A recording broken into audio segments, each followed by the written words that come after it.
You ask Tiger to solve.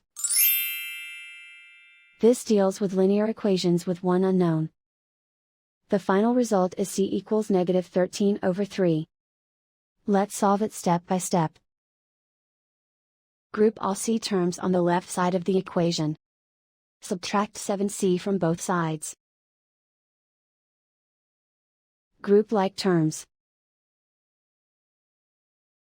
Simplify the arithmetic. Group like terms. Simplify the arithmetic. Group all constants on the right side of the equation. Add 7 to both sides.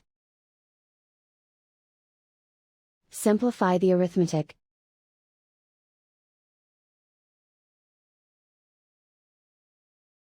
Isolate the c. Divide both sides by -3. Cancel out the negatives. Simplify the fraction. Move the negative sign from the denominator to the numerator. And so the final result is c equals -13/3.